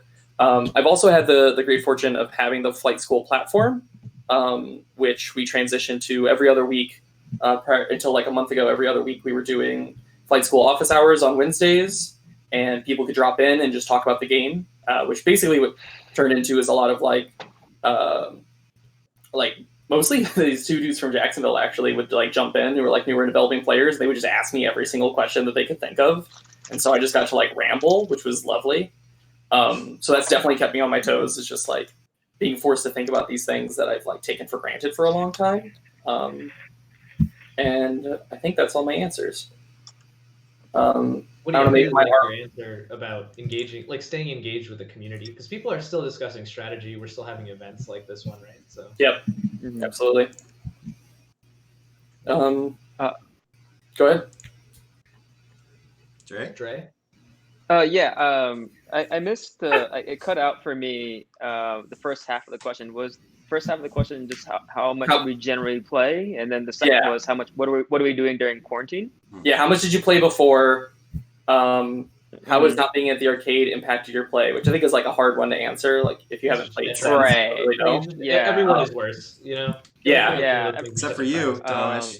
Yeah. I'm not playing. I am standing in solidarity with my killer. Aw. Oh, that's sweet That of you, is sweet. Domish. I like it. Yeah, Aw. shit me the cab. Shit me the cab. I'll play it. Mhm. Let me dust her off. Yeah. First I'll off, rent the space next door. $1,500 yeah. a month. I've been thinking about it. Going back to belly button, Oh, nice. there is a strong point to be made, is that I prefer my communication to be max 2 syllables, because when you're playing Killer Queen Arcade, you gotta call the spread, you gotta butter the bread, you gotta set up the columns, belly button, that's just way too much for me. And if I heard Wyatt call that out, I would just laugh. It would Oh my just god, I distract can me. hear Wyatt. I don't want to ever hear Wyatt say the word belly button. Belly button. But Belly button. to answer the to answer the question, I think for as long as I have played the game, or we have played the game, I generally do not play much at all. I think there is a point to be made about deliberate practice and what is worth your time, essentially, in a way. I mean, if you're practicing tech and things like that, I think you do most definitely do that alone. And I'm talking about like pre-COVID times, but there are times where like I generally just don't like to play because I don't want to force myself into making bad habits. I don't want to reinforce like bad play or bad decision making, or like playing like a bozo. Like, I mean, that's why we have Friday nights, but Friday nights are for fun. They're not for like improvement in a way. You have to you be practice your tech, kinda, right? Because it's like yeah, you just like yeah. throw it at the wall and see what sticks. Yeah, deliberate practice is key. Yeah. And then also like it's cool that we have like our 7-at-7s now, which emulate a tournament or a competitive setting, so that you do kind of get that adrenaline rush or like pressure on to make quick decisions and play well. But if we have like sets going on and like they're specifically advertised as like practice sets, then I will for sure go to them. But there's nothing more disappointing than like not having somebody to practice against. So it really depends. Like gearing up for a tournament, if there's a big tournament coming up, I would like to play maybe 2 to 3 times a week to kind of avoid burnout. And then you also get time to relax, sit with like the session, analyze your mistakes, watch footage, watch your own footage, watch the other team's footage, watch other cities' footage, and just kind of like learning their behavior and learning that matchup too. In regards to COVID right now, I haven't done shit. It's been amazing. I literally just watch like horror movies and pursue like all these other hobbies that I never had time for because Killer Queen took had taken over my life. The I burnout watched is so real. Yeah. I watched like an hour of Killer Queen last night just to prepare for the panels, and it's I kind of didn't funny. do that at all. Yeah, I was like, oh my god, that's what Daymap looks like. And then it's funny too, because like rewatching myself, I'm like, good job, Dre. That was really nice. It's the Hell yeah. opposite You relive your blunders, and also like you understand like why you did certain things right there too. It's really cool, and I think that what you should do maybe in quarantine is like just rewatch some of your matches. It's kind of fun. Watch them in a new light. I wonder if you get so there's this effect that I think when you're playing early is like every time you watch your footage, you're like, I was such an idiot back then. I would do this so differently now. And so you feel like you're getting better. I wonder if watching back footage now would make us all feel great. We'd be like, man, I was amazing. Like, we're just like slowly getting worse. I love that. I don't know. I've seen like KQX and like KQ5 and KQ15 footage of me. It's not good. But I like going back, because I like going back to like 2-3 years ago and being like, wow, you were so bad. And then you watch like your most recent tournament and you go, good job, you came so far. Look at what you've done. You're so much better now. Yeah. Dre's like, no, only embarrassed. It's like why didn't I learn? Why didn't I learn to J dive back then, or like hold a column then there? You You didn't know, have to. I know No, that's that's the a good thing. Like point. there's so many like basic didn't have to. concepts that were developed now, and Yeah. newer players catch up on. It's insane. You know, like Yeah. like probably a team from South Florida, like Salt Lake City, LA, or Chattanooga could be like, well, like, you know, like tournament busters. I mean, Seattle for sure could win like a Yeah. KQ20 or a KQ15 maybe, you know? Yeah. Yeah. All right, so it is getting close to when we are anticipating the Queen panel starting up, so I think we're going to go ahead and call it there. This has been really great. I think we had some really awesome conversations. I'm ecstatic, overjoyed with how this went. So thank you all so much for joining us. I really, really appreciate it. For everyone watching, stay tuned. We're going to be ending this stream, but we will be streaming again in the next half hour a Queen panel with all people who specialize in the Queen role, discussing the intricacies of that role. And you will actually see 3 familiar faces, because Damish and Dre are both on that panel, and I am joining that panel myself. So you will see the 3 of us there. Again, this is a charity fundraiser. We would greatly appreciate you supporting the charities that we're representing. And you can do that by going to PayPal and paying kqchicago@gmail.com. And I'm going to drop that in the Twitch chat before we end all this. And I think that is it. Does anyone else have anything else that they want to say? I miss all of you so much. Yeah, that's what I was gonna say. Everybody. I was gonna Yeah. say Even that this too. is Everybody. I miss you all too. Familiar faces. It's beautiful. Man. Yeah. Yeah. It's nice seeing everybody. It All right. What was that? Also, wear your masks. Don't play arcade right now, so we can get back to this sooner than later. Hell yeah. Yeah, That's what I'm actually. saying. I don't want What's to up? see anybody in an arcade right now. Yeah. Disgusting. Yeah. Mhm. Yeah, I I'm fully on that train. All right. Love Yeah, y'all. Love it. arcades no, saunas and gyms yes. Great. All right, y'all. All right. Love you all. See Thank you you, soon. buddy. Bye. Love Love you. you. Bye.